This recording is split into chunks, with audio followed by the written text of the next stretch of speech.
like this random stuff right here, I love that. You know? Who did this? Adriana Kufrey.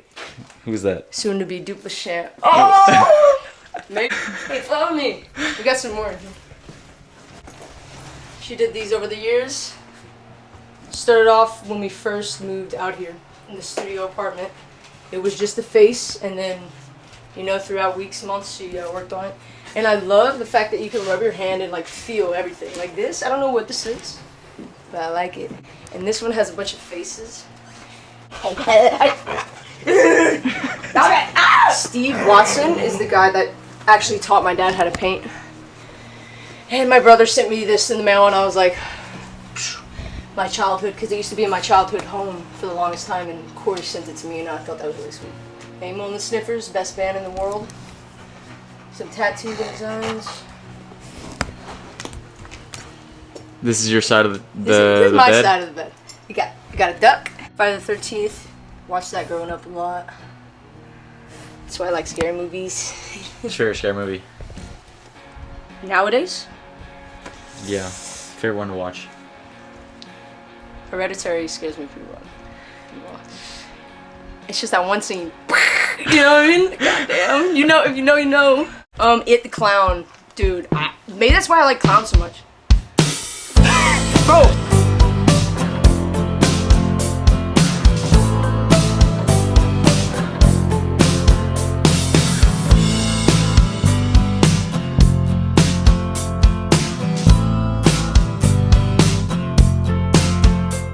Where are we at?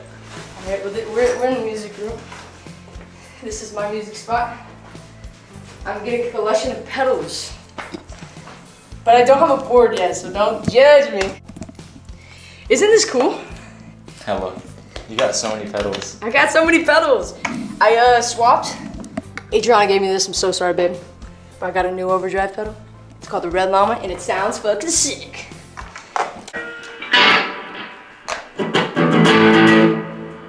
This is without the pedal.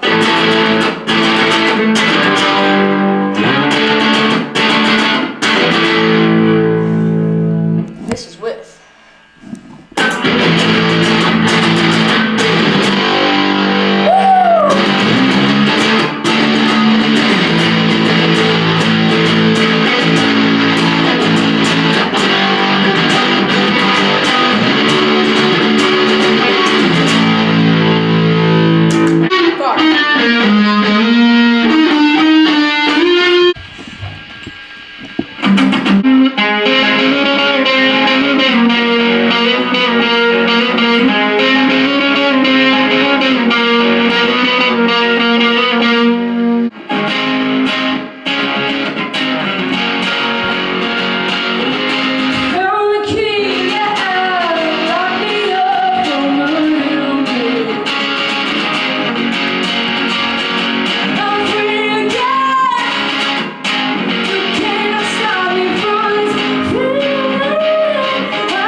Let's get the old demo.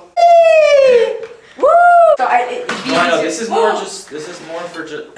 This is more for just for interview style. Like talking. This is where I'm gonna ask you questions. Yeah.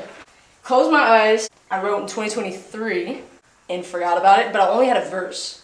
And then, like a year later, in I think 2024, I picked it back up and I wrote the chorus. And I started on GarageBand, and I honestly started it from that song, Somebody That I Used to Know. And he had this synth in it that I really liked. So I've never incorporated that into my music before. So once I did that, I was like, oh, this is like a different sound I haven't discovered yet. And this is how it sounds.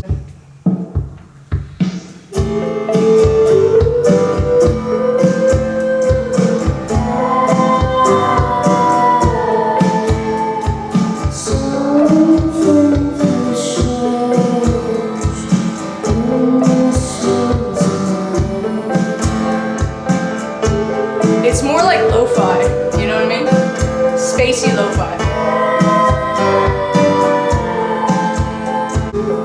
I actually don't like the chorus in this.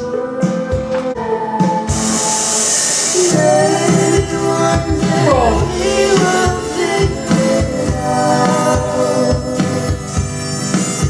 Oh, like guitar.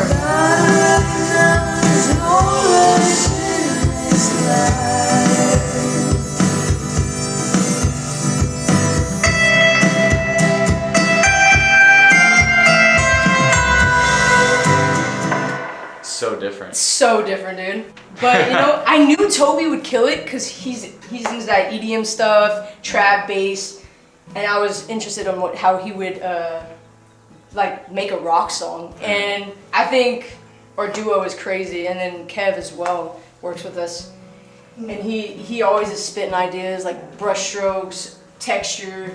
So our team's really solid. But I'm so glad I trusted, because it's once you have your own demo that you made from the start, you get so attached to it, and then you're like, fuck, like, I love the way this sounds, like, it's scary to, like, not have that anymore. But then again, you still have it, you know? It's just growing and just developing your own, like, sound sonically. And this is I feel like the first song that, like, really captures what I'm going for. Yeah, what are you going for? I don't know, something that sounds different. Something that feels good when I'm listening to it. Something that feels strange? Something strange, yeah. Close my eyes, fuck. I gotta stop saying something feels strange. Close my eyes. Honestly, it's kind of like a little hidden Easter egg. It's an Easter egg. It had a bunch of different names. Something feels strange.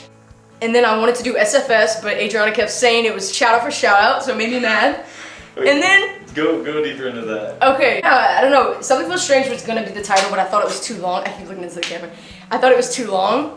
And then I was like, SFS would be cool to like promote, you know, SFS, it just sounds cool. And then Adriana just kept saying, shout out for shout out. I'm like, no, it's not what it stands for. Nope. I don't think the title of your song has to be the chorus, but I felt like for this song it needed to be, because it said exactly what the song's about, you know what I mean? Can you go a little deeper into like the meaning of the song? Yeah, dude. Oh shit. I don't know, I feel like it's about a lot of stuff, and a part of me doesn't even want to like reveal what it's like truly about, because I like people to put their own story to it. But for me, I think it's just about like, you come into this world sometimes and nothing's gonna be perfect, and things are gonna happen to you, and you just gotta overcome it. And you know, you also have to have forgiveness in your heart about certain things, you know. It's very broad, but I think if you listen to the words, you just kind of figure it out for yourself. Who are your biggest inspirations? I think what started my songwriting is literally Harry Styles. His first album is very like soft rock, exactly what I wanted in a way.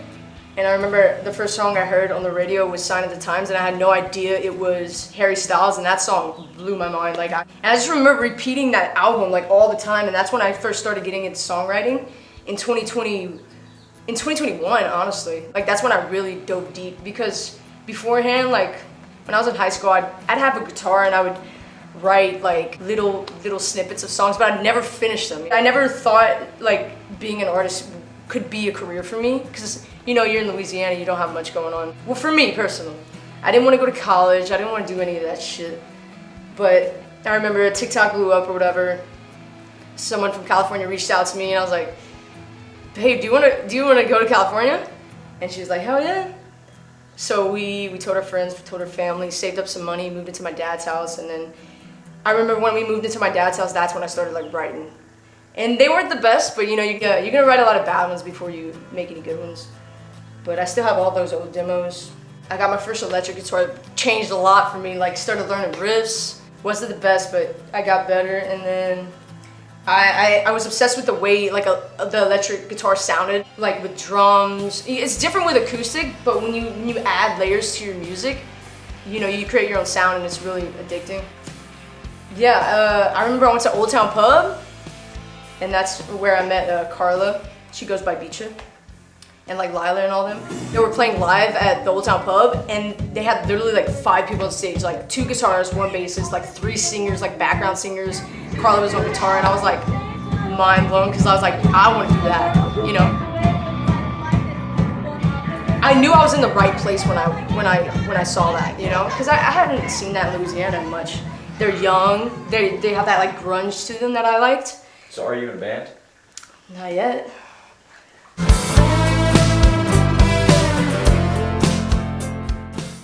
My friend Ignacio is a crazy guitar player. He just did a solo on one of my songs. First take, boom, done, that's it. It was so crazy, it was so amazing. But he'd be interested, he said, which is really awesome because I think he can bring a lot to the band.